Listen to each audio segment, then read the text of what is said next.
Mga ka-longshot, pabalik ang inyong lingkod, Amazing Fidelis, Mr. Longshot. At ngayong araw pong ito, meron tayong karera, Wednesday race, January 21. Meron tayong 7 races. So, bago po tayong magsimula, nais muna nating bumati ng condolence sa family ni A.A. Abrea, no? Alam naman po natin nagkaroon ng disgrasya nung nakaraang race kung saan yung aking ampandihadong yung kabayong with the wind nagkaroon ng problema at yung nga kinasawi ni Jackie A. Abrea. So condolence to the family and rest in peace. Isa sa mga long shot jockey ko yan, si A. Abrea. Ganun din, ngayon po magbibigay tayo Wednesday race ng ating race analysis. At katulad ng nakagawian natin, bibigay po yung best of the best na sa tingin ko, pwede nyong isama para sa inyong pananaya. Pero ganoon din po, nais ko po kayong imbitahan upang makasali sa aming Digit Winner Take All Bakasan Group Chat, saan pwede nyong i-search ngayon sa Facebook, total nanonood na kayo, Lagunan Fidelis, at i-message po ko upang ganoon, makasali na rin kayo sa aming Bakasan Group Chat at makasama kayo sa aking mga napapatama sa aking mga long shot analysis.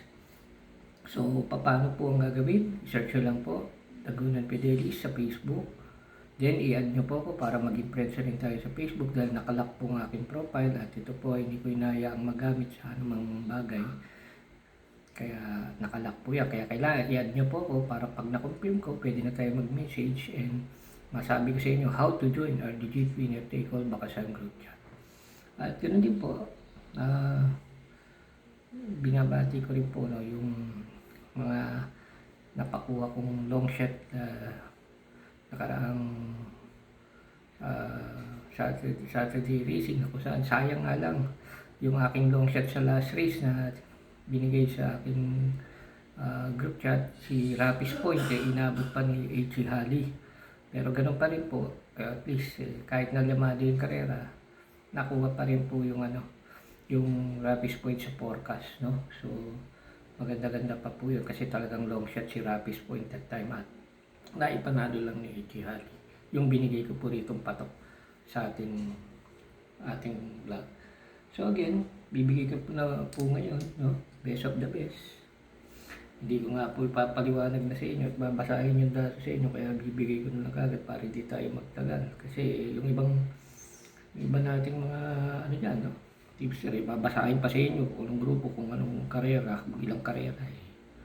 Meron naman kayong programa dyan. So, bigay ko na lang. So, meron nga pala tayong Super 6 carry over.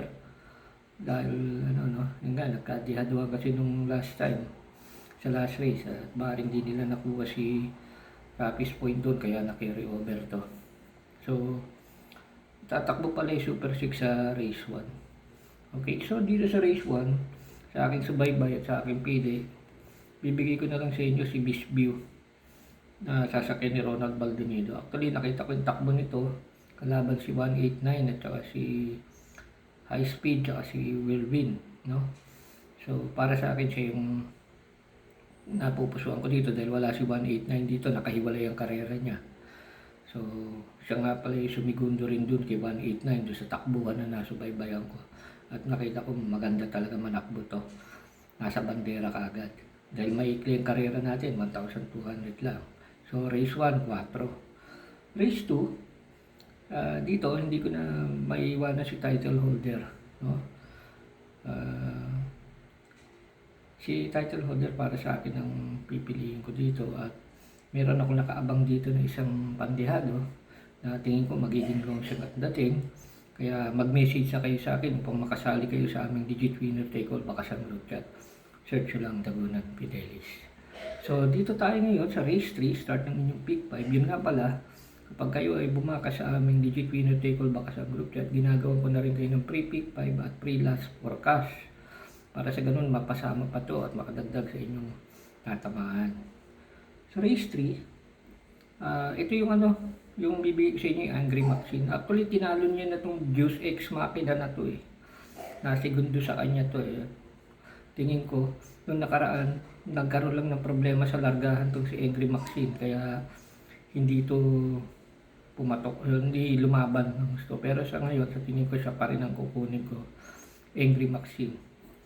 Numero 4 sa race 3. Sa race 4, dito dalawa yung tinitingnan ko. At sa tingin ko, naganda ako sa takbo nitong Alibaba, yung numero 6, no? Sasakyan ni Christian Pilapil. Pabor sa kanya yung pole position at 1,200 meter, walang sagabal. Pero meron akong isa, sige, bibigyan ko kayo na isang long shot dito. Yung ngayon, sinabi ko kanina, si 189. Numero 2, dehado siya rito kasi unang-una, paangat siya sa grupo dito. So, ibig sabihin, bagong salta, baka maaaring bumulaga. Bonus sa inyo ngayon, nandito na yung isang pang long shot ko, yung 189. Si Alibaba nga yung numero 6, yung isang gusto ko pang tempuhan. So, punta tayo sa race 5. Okay. Dito sa race 5, dalawa rin ang pangunga ko dito at sa tingin ko silang dalawa na rin ang magbabakbakan dito. At itong kukunin ko, alam ko naman laging labas to at galing sa panalo na rin. Doña Chichay, numero 6, no? So, yung Doña Chichay, kukunin ko yan. Tsaka yung numero 1. Ito, ang ganda ng tinakbo nito nung nakaraan, yung Petit Pius. May dalawang takbong maganda to. So, sa tingin ko, itong makakalaban niya rito sa 6 at 1. Pero meron tayong pang-abang na long shot dyan. Yun na nga, mag-message kayo sa akin, Dagunan Fidelis, at nang makasali na rin kayo. Baka ito magpaganda ng dividendo rito. Okay? So, punta tayo sa penultimate race, race 6. Alam naman natin sa race 6, dito nagkakaroon ng bigwasan. Dalawang kabayo tinitingnan ko, sa isang pipiliin ko, dito ako lalagay kay Skylover, JT Pabilik Ride. So, maraming sakay si JT Pabilik ngayon, no? So, good luck sa iyo. Sa tingin ko, medyo magaganda yung mga nasakya mo. So, 8 Skylover para sa race 6 para sa akin. May panghalili ako dyan. Siyempre, nandun rin sa aming Digit Winner Take All Bakasan Group Chat. So, punta tayo sa last race. Dito sa last race, meron akong 3 tinitingnan dito. Pero ibibigay ko sa inyo yung patok para sa akin. Tingin ko, papatok dito si Isabel, ni RC Simasio. Actually, tinago yung kanyang takbo, pero siya yung sa pinaka magandang pruweba rito. Tingin ko, maganda, siya na rin ang papatok dito para sa last race, yung Isabel. Although, nandiyan pa yung ibang mga kagrupo niya, no? Sa tingin ko, kung ako'y pipili ng, siyempre, best of the best ang sabi ko sa inyo dito, okay, Isabel. At yung pamartner ko para sa Hidden Forecast, tulad ng nakagawian, ini-invite ko kayo. Mag-message kayo sa akin, search nyo lang sa Facebook, Dagunan Fidelis, i-add nyo ako sa Facebook, at then mag-chat tayo para malaman nyo how to join. So again, this is your amazing Fidelis, inviting you all. Yung nga pala, lagi kayong manood din ng short ko dito sa YouTube, aside from dito sa aking YouTube channel na tinitingnan nyo ngayon, pinapanood nyo ngayon. Tingnan nyo lagi yung short ko kasi mamaya magbibigay din ako doon ng long shot ko sa aking short na ina-upload dito sa aking YouTube channel. So, like, share, and subscribe nyo na rin itong aking YouTube channel at i-share nyo na rin sa inyong ibang great Facebook group. Pang sa ganun, marami rin tayong matulungan sa ating pananayan. Again, this is Amazing Fidelis, wishing you all good luck and happy racing.